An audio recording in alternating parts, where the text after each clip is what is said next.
Hey, thanks for taking time out of your day to join us right here on Polk Place. And you know what's coming up?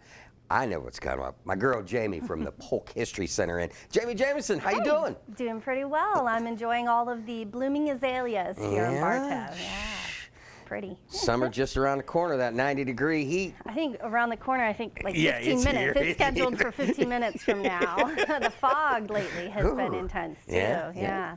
So April sounds like it's exciting with the Polk History Center. What do we got going on? Well, so the very first thing, this is not a joke, April 1st. Always have to preface that. April 1st is our last cemetery tour for the season. So of course we take the summer off because if we just go out in the cemetery, everybody's going to melt. And I'm salty. Yeah, exactly. So we are going to meet at Evergreen Cemetery here in Bartow, which if you're out on Highway 60 is right across from Thunder, let's see if I can remember it all, Thunder, Dodge, Chrysler, Jeep, and Ram. They need to just become truck, Thunder Truck.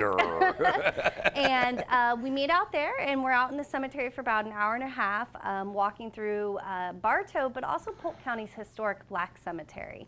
And we talk about some of the veterans and the pioneers, and some of the interesting people that are buried out there. And so that's it. We won't pick it up again until October. So if you are just itching to do something different and unique, this will be your last chance until October. And that's usually on a Saturday, right? Yep, it's always on the first Saturday of the month, October through April. Okay. And we're alternating now between Evergreen Cemetery and Oak Hill Cemetery. So this will be the last one, and we're ending with Evergreen. All right. What else we got going on, April? Well, so we are excited. We're participating in the Easter egg hunt here at the Carver Rec Center on April the 8th. And remember those socks that I brought you? Yes, ma'am, I do. Yeah, we've bought some of those fun, oversized Easter eggs, and there's going to be about 8 of them out there hidden Back for in the day, those kids' things were Easter called egg legs, right? Oh, I know. Yeah. Oh, that's right. Crack it open. Yeah. Nylons inside. They were, yeah. But these ones have socks, Polk County socks, which we still have some at the History Center. So if you haven't come down yet to tell us about your hometown, there's still an opportunity to snag a free pair. And on a sidebar, our folks should know, go to our YouTube channel and look for our shorts. That's a short reel. And there's a shot of 4 or 5 people from here, and they got their feet up on the wall. And it took me like 3 times to figure out, what are they doing? They were showing off the socks. The socks. You thought they were showing their legs off. Yeah, well. Figuring out who's who, huh? Yeah. But yeah, so there's still the opportunity to come down and snag a free pair of socks, and then of course they're going to be on sale in the gift shop as well, and they've been popular. Yeah, here's what I'm thinking. I'm thinking a pair of shorts, a pair of those sandals, and those socks. That's Florida winter right there. You forgot your hat. You forgot your hat. Hat and the zinc. The zinc on the nose and under the eyes. Then you're all set. Then you've got the Florida dad / tourist look. And the dad bod. Yes. And the dad too, probably. Dad jokes. Exactly. Dadism is a whole culture. Yeah, exactly. So, but speaking of your dad, you have another opportunity to get outside this month. Our friends at Circle B on April 22nd are hosting their Earth Day event out there. So if you go to polknature.com, you'll see everything that they're doing for Earth Day, because of course April 22nd, the month of April, is where we focus on the earth and conservation, because that's a big part of our heritage here in Polk County, is the bounty of natural resources. And then the last thing, of course, on April 22nd that we also have is the genealogy speaker series. This one's unique. It's called Use More Apples. And it's all about how you can trace your family lineage through cookbooks. So, you know, the cookbook that Granny wrote her recipes in and then passed it down to you. A lot of times that would have information about, you know, Uncle Al's potato salad or something like that. And you're like, wait a minute, I didn't know we had an Uncle Al in our family. So then it gives you another resource to start digging and filling in the gaps in that family tree. I've never cooked with a recipe. I learned in Sicily, took a little bit further in Italy, and now my daughter's like, would you please just write down how it's fit? Nope. It's all on smell and taste. Yep, exactly. Yeah, the Sicilian mamas would get after you if you got a recipe. No. Who needs that? So, but we're really excited for that. And then looking forward to May, you and I were talking about this. is a really exciting exhibit coming up. That's going to be cool. Yeah, so it is called Memories of Bone Valley, and they are the works of a gentleman named James Edward Fortner. He went by Ed Fortner, born and raised in Brewster, one of our heritage phosphate towns.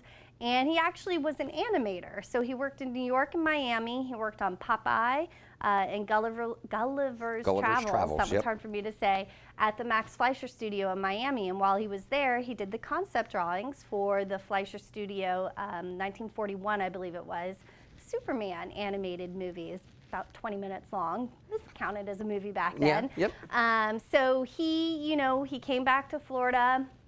He retired in Florida, and he just was always, he said he was always afflicted with these memories, these vibrant memories of growing up in Bone Valley. So he painted them, and his daughter recently brought them to us, and they're going to be on display starting May the 13th.